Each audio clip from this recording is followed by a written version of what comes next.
Today I want to give you the whole story on our Restore Moisturizing Day Cream.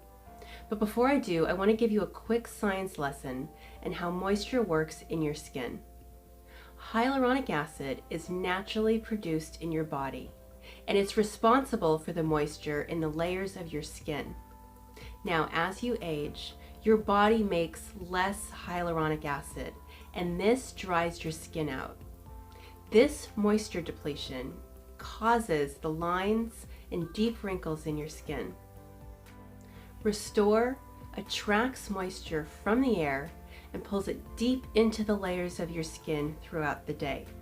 With continued use, Restore can increase moisture retention by up to 400% within weeks. Now, there's a lot of great moisturizers out there. Most of them are formulated to lock in moisture. What makes Restore so unique is that it pulls hyaluronic acid from the air deep into the layers of your skin to supplement the moisture that your skin can no longer naturally make.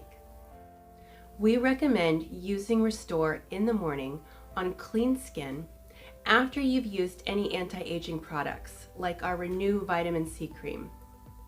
We recommend layering Natural Finish on top of Restore to protect your skin throughout the day. We also recommend using Restore with the Essentials Morning Routine or the Eliminate Age Defense System, which you can find at shopwholestory.com. And continue to stay with us so you can get the whole story.